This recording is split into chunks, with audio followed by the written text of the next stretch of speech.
నమస్తే, welcome to 99 TV. నేను ప్రియాంక. మీరు ఎప్పుడైనా ఒక పోస్ట్ చూసారా? ఎలాన్ మస్క్ గంటకు 950 కోట్లు సంపాదిస్తున్నాడని వినడానికే మైండ్ బ్లాక్ అవుతుంది కదా. అంటే మనం ఒక కన్నురెప్ప వేసి తీసేలోపే ఆయన అకౌంట్లో లక్షల రూపాయలు పడిపోతుంటాయి అనుకుంటాం. కానీ ఇందులో ఉన్న అసలు నిజమేంటో తెలుసా? ఇది అక్షరాల ఒక పెద్ద అపోహ. అవును, ఎలాన్ మస్క్ గంటకు 100 కోట్ల జీతం ఇచ్చేవాడు ఈ ప్రపంచంలోనే ఎవరూ లేరు. మరి ఈ 950 కోట్ల లెక్క ఎక్కడి నుంచి వచ్చింది? ఆయన నిజంగానే ట్రిలియనీర్ అయిపోయాడా? ఈ గంటకు 950 కోట్ల లెక్క ఎలా వేస్తారో చూద్దాం. ఎలాన్ మస్క్ నెల లేదా గంటల వారీగా క్యాష్ జీతం రాదు. నిజానికి ఆయన టెస్లా కంపెనీ నుండి ₹1 కూడా శాలరీ తీసుకోరు. మరి ఆయన అంత ధనవంతుడు ఎలా అయ్యాడు? ఇదంతా పేపర్ వెల్త్ వల్ల జరుగుతుంది. ఎలాన్ మస్క్ దగ్గర టెస్లా, స్పేస్ ఎక్స్ కంపెనీలకు సంబంధించిన కోట్ల షేర్లున్నాయి. షేర్ మార్కెట్లో ఈ కంపెనీల వాల్యూ పెరిగినప్పుడు ఆయన దగ్గరున్న షేర్ల విలువ కూడా ఒక్కసారిగా పెరిగిపోతుంది. ఉదాహరణకు ఏదైనా ఒక రోజు షేర్ మార్కెట్ బాగుండి టెస్లా కంపెనీ షేర్లు ఒక 10% పెరిగాయనుకోండి, ఆటోమేటిక్గా ఎలాన్ మస్క్ ఆస్తి విలువ కొన్ని గంటల్లోనే 1,00,000 కోట్లు పెరుగుతుంది. దాన్ని నెటిజన్లు గంటల వారీగా డివైడ్ చేసి మస్క్ గంటకు 950 కోట్లు సంపాదిస్తున్నాడు అని సోషల్ మీడియాలో రాస్తుంటారు. కానీ ఇక్కడ ఒక ట్విస్ట్ ఉంది. మార్కెట్ పడిపోయిన రోజున అదే వేగంతో ఆయన గంటకు 100 కోట్లు నష్టపోతారు కూడా. ఆయన ఆ షేర్లను అమ్మనంత వరకు అదంతా కేవలం పేపర్ మీద ఉండే నెంబర్లు మాత్రమే. ఇక రెండో ముఖ్యమైన విషయం, చాలా మంది ఎలాన్ మస్క్ ఆల్రెడీ ట్రిలియనీర్ అయిపోయాడు అనుకుంటారు. కానీ అది తప్పు. ఆయన ఇప్పటికీ అధికారికంగా ట్రిలియనీర్ కాలేదు. $1 ట్రిలియన్ అంటే మన ఇండియన్ కరెన్సీలో ఎంతో తెలుసా? సుమారు 83 లక్షల కోట్లు. ప్రస్తుతం ఆయన ఆస్తి కొన్ని వందల బిలియన్ డాలర్లో ఉంది. అంటే ప్రపంచంలోనే అత్యంత ధనవంతుడు ఆయనే అయినప్పటికీ ఆ ట్రిలియన్ మార్కును మాత్రం ఇంకా దాటలేదు. అయితే ఆయన బిజినెస్లు ఎదుగుతున్న వేగం చూసి భవిష్యత్తులో ఈ ప్రపంచంలోనే మొట్టమొదటి ట్రిలియనీర్ అయ్యే అవకాశమున్న ఏకైక వ్యక్తి ఎలాన్ మస్క్ మాత్రమేనని ప్రపంచ ఆర్థిక విశ్లేషకులు బలంగా నమ్ముతున్నారు. ఎలాన్ మస్క్ ఈ పేరు ఇవాళ ప్రపంచవ్యాప్తంగా ఒక సంచలనం.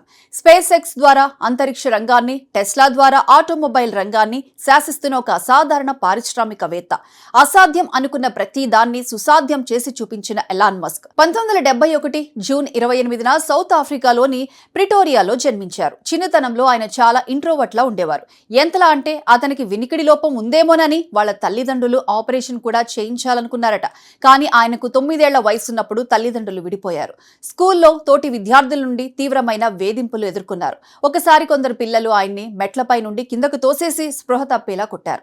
ఈ ఒంటరితనం నుండి ఆయన తప్పించుకోవడానికి రోజుకు 10 గంటల పాటు చదువుతూ 4వ తరగతి వచ్చేసరికి స్కూల్ లైబ్రరీలోని పుస్తకాలన్నీ పూర్తి చేసేశాడట. 10 ఏళ్ల వయసులో మొట్టమొదటిసారి కంప్యూటర్ చూసిన మస్క్ దానికి సంబంధించిన కోడింగ్ బుక్స్ ను కేవలం 3 రోజుల్లో అస్సలు నిద్రపోకుండా చదివి కోడింగ్ నేర్చేసుకున్నాడు. 12 ఏళ్ల వయసులో బ్లాస్టర్ అనే ఒక వీడియో గేమ్ ను సొంతంగా తయారు చేసి దాని యొక్క మ్యాగజైన్ కు $500 అంటే సుమారు 40,000 రూపాయలకు అమ్మేశాడు. తన ఆలోచనలకు డబ్బు రూపంలో విలువ ఉంటుందని ఆ వయసులోనే ఆయనకు అర్థమైంది. సౌత్ ఆఫ్రికాలో ఉంటే తన కలలు నిజం కావని ఎలాన్ మస్క్ అనుకున్నాడు. టెక్నాలజీలో ఏదైనా సాధించాలంటే అమెరికా వెళ్లడమే కరెక్ట్ అని నమ్మాడు. 17 ఏళ్ల వయసులో తండ్రికి ఇష్టం లేకపోయినా ఒంటరిగా కెనడా వెళ్లిపోయాడు. అక్కడ బతకడం కోసం కలప మిల్లుల్లో బాయిలర్లు క్లీన్ చేయటం, పొలాల్లో పని చేయటం లాంటి చాలా కష్టమైన పనులు చేశాడు. కేవలం రోజుకు $1 బడ్జెట్తో హాట్ డాగ్స్ తింటూ బతికిన రోజులు కూడా ఉన్నాయట. 2 రోజులు PhD, ఆ తర్వాత చదువుకుంటూనే అమెరికాకు మారాడు. అక్కడ ఫిజిక్స్, ఎకనామిక్స్లలో డిగ్రీలు పూర్తి చేశాడు. 1995లో ప్రతిష్టాత్మక స్టాన్ఫోర్డ్ యూనివర్సిటీలో PhDలో జాయిన్ అయ్యాడు. కానీ అప్పుడే ఇంటర్నెట్ విప్లవం రావడం చూసి కేవలం 2 రోజుల్లోనే కాలేజీ మానేసి బిజినెస్ స్టార్ట్ చేశాడు. కాలేజ్ మానేసి వాళ్ళ తమ్ముడితో కలిసి Zip2 అనే ఒక కంపెనీ పెట్టాడు. ఇది ఇంటర్నెట్ లో సిటీ గైడ్ లాంటిది. అప్పట్లో వాళ్లకు రూమ్ రెంట్ కంటే డబ్బులు కూడా లేవు. ఆఫీస్ లోనే సోఫా మీద పడుకునేవాడు. పగలు వెబ్సైట్ నడవాలి కాబట్టి రాత్రంతా మేల్కొని కోడింగ్ చేసేవాడు. ఇక 1999లో ఆ కంపెనీ కాంపాక్ అనే సంస్థ భారీ ధరకు కొనుగోలు చేసింది. దాంతో మస్క్ కు దాదాపు $22 మిలియన్ వచ్చాయి. ఆ డబ్బుతో ఎంజాయ్ చేయకుండా ఆన్లైన్ మనీ ట్రాన్స్ఫర్ కోసం X.com అనే సంస్థను పెట్టాడు. అదే తర్వాత కాలంలో ప్రపంచమంతా వాడుతున్న పేపాల్ గా మారింది. ఇక 2002లో ఈబే కంపెనీ పేపాల్ ను కొనేయడంతో ఎలాన్ మస్క్ కు $180 మిలియన్ వచ్చాయి. చేతిలో 1,500 కోట్లు ఉంటే ఎవరైనా లైఫ్ లాంగ్ హ్యాపీగా ఎంజాయ్ చేస్తారు. కానీ మస్క్ తన దగ్గరున్న డబ్బు మొత్తాన్ని అంతరిక్ష పరిశోధన అంటే స్పేస్ ఎక్స్, ఎలక్ట్రిక్ కార్లు అంటే టెస్లా మీద పెట్టేశాడు. స్పేస్ ఎక్స్ ప్రారంభించిన కొత్తలో వరుసగా 3 రాకెట్లు ప్రయోగంలో ఫెయిల్ అయి పేలిపోయాయి. మరోవైపు టెస్లా కంపెనీ నష్టాల్లో మునిగిపోయింది. మస్క్ దగ్గర ఉద్యోగులకు జీతాలు ఇవ్వడానికి కూడా డబ్బులు లేకుండా పోయాయి. కానీ ఆయన గివ్ అప్ ఇవ్వలేదు. తన దగ్గరున్న ఆఖరి డబ్బులతో 4వసారి రాకెట్ లాంచ్ చేశాడు. ఈసారి ఆ రాకెట్ సక్సెస్ఫుల్ గా అంతరిక్షంలోకి వెళ్ళింది. అది చూసి నాసా వాళ్ళు స్పేస్ ఎక్స్ కు భారీ కాంట్రాక్ట్ ఇచ్చారు. అలాగే టెస్లాకు కూడా కొత్త ఇన్వెస్టర్లు దొరికారు. అలా మస్క్ సామ్రాజ్యం త్రుటిలో బతికిపోయింది. ఎలాన్ మస్క్ జీవితం కేవలం వ్యాపార విజయాల గురించే కాదు, అది అసాధ్యమైన కలలను నిజం చేసుకునే ఒక సుదీర్ఘ పోరాటం. వివిధ అంతర్జాతీయ ఆర్థిక విశ్లేషణలు మరియు బ్లూంబర్గ్ వంటి సంస్థల అంచనాల ప్రకారం ఎలాన్ మస్క్ కంపెనీలు ఇదే వేగంతో దూసుకుపోతే రాబోయే కొద్ది సంవత్సరాల్లోనే ఆయన ప్రపంచంలోనే మొట్టమొదటి ట్రిలియనీర్ కు వెళ్లే అవకాశం, చరిత్ర సృష్టించే అవకాశం ఉన్నాయి. $1 ట్రిలియన్ అంటే మన కరెన్సీలో సుమారు 83 లక్షల కోట్లు. ప్రస్తుతం ఆయన ఆస్తి కొన్ని వందల బిలియన్ డాలర్లో ఉంది. అవకాశాలు పెరగడానికి ప్రధాన కారణాలు space X and Starlink monopoly. అంతరిక్ష ప్రయోగాల రంగంలో శాటిలైట్ ఇంటర్నెట్ మార్కెట్లో స్పేస్ ఎక్స్ కు తిరుగులేదు.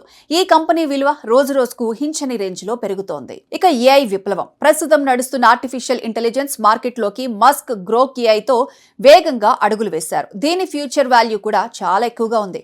కానీ ఎలాన్ మస్క్ ప్రపంచంలోనే మొదటి ట్రిలియనీర్ అవ్వటం అనేది 100% ఖచ్చితంగా జరుగుతుందని మనం ఇప్పుడే చెప్పలేం. ఎందుకంటే ఆయన సంపద అంతా బ్యాంకుల్లో సేఫ్ గా దాచుకున్న క్యాష్ కాదు, అది పూర్తిగా షేర్ మార్కెట్ తో మరియు ఆయన కంపెనీల పెర్ఫార్మెన్స్ తో ముడిపడి ఉంది. ఈ ప్రయాణంలో ఆయనకు కొన్ని పెద్ద సవాళ్లున్నాయి. ఒకవేళ స్టాక్ మార్కెట్ క్రాష్ అయితే టెస్లా లాంటి కంపెనీల షేర్ల విలువ భారీగా పడిపోయి ఆయన నెట్వర్క్ ఒక్కసారిగా తగ్గిపోతుంది. రెండవది, స్పేస్ ఎక్స్ రాకెట్ ప్రయోగాలు లేదా న్యూరాలింక్ హ్యూమన్ ట్రయల్స్ లాంటి ఫ్యూచరిస్టిక్ ప్రాజెక్టులకు ప్రభుత్వ అనుమతులు, కఠినమైన చట్టాలు చాలా కీలకం. ఇవి లేకపోతే ప్రాజెక్టులు ఆగిపోతాయి. ఇక మూడవది, అంతర్జాతీయంగా ఆర్థిక మాంద్యం లేదా దేశాల మధ్య యుద్ధాలు లాంటి పరిస్థితులు వస్తే అది కంపెనీల ప్రొడక్షన్ మరియు సేల్స్ ను దెబ్బతీస్తుంది. కాబట్టి ఈ సవాళ్లన్నిటినీ దాటుకొని ఆయన కంపెనీలు ఇదే వేగంతో దూసుకుపోతేనే మస్క్ ఆ అరుదైన ట్రిలియనీర్ మైలురాయిని అందుకోగలడు. ఎలాన్ మస్క్ విజయ ప్రయాణం ప్రతి ఒక్కరికి ఒక గొప్ప ఇన్స్పిరేషన్. ఒక సాదాసీదా మనిషి తన మైండ్ పవర్ తో మరియు కఠిన శ్రమతో ప్రపంచాన్ని ఎలా మార్చవచ్చో ఆయన నిరూపించారు. ఆయన కథ నుండి మనం నేర్చుకోవాల్సిన ముఖ్యమైన సందేశాలు. ఇవాళ మస్క్ సాధించిన సక్సెస్ వెనుక దాదాపు 30 ఏళ్ల సుదీర్ఘ శ్రమ ఉంది. రాత్రికి రాత్రే ఏ సామ్రాజ్యమూ నిర్మించబడదు. జిప్2, పేపాల్, టెస్లా, స్పేస్ ఎక్స్ ఇలా ఆయన పెట్టిన ప్రతి కంపెనీ వెనుక ఎన్నో ఏళ్ల కంటి మీద కునుకులేని రాత్రులు, కఠినమైన రోజులు ఉన్నాయి. సాధారణంగా ప్రజలు తమ సంపాదన సేఫ్ జోన్ లో ఉండాలని కోరుకుంటారు. కానీ మస్క్ తన పేపాల్ అమ్మగా వచ్చిన డబ్బు మొత్తాన్ని పూర్తిగా రిస్క్ లో పెట్టాడు. స్పేస్ ఎక్స్ ప్రారంభంలో మొదటి 3 రాకెట్లు వరుసగా ప్రయోగంలో విఫలమై పేలిపోయినప్పుడు ప్రపంచమంతా నవ్వింది. కానీ మస్క్ భయపడలేదు. ఆ తప్పులను విశ్లేషించి సరిచేసుకుని 4వ ప్రయత్నంలో సక్సెస్ సాధించారు. ఓటమిని ఆయన ఎప్పుడూ ఒక పాఠంగానే చూశారు. మస్క్ ఎప్పుడు వచ్చే వారం లేదా వచ్చే నెల వచ్చే లాభాల గురించి ఆలోచించరు. ఆయన ఆలోచనలని రాబోయే 20-50 ఏళ్ల తర్వాత మానవాళి ఎలా ఉండబోతోంది అనే దానిపైనే ఉంటాయి. ఎలక్ట్రిక్ కార్లు, అంగారకుడిపై మానవ నివాసం వంటివన్నీ ఆయన లాంగ్ టర్మ్ విజన్ కి నిదర్శనాలు. చివరిగా ఎలాన్ మస్క్ కథ మనకు నేర్పేది ఒక్కటే, ఒక అద్భుతమైన ఐడియా, దానికి తగ్గ నిరంతర కృషి, కొత్త విషయాలు నేర్చుకోవాలనే తపన మరియు ఎన్ని అపజయాలు ఎదురైనా తట్టుకొని నిలబడే గుండె ధైర్యం ఉంటే ఈ ప్రపంచంలో అసాధ్యం అంటూ ఏదీ లేదు.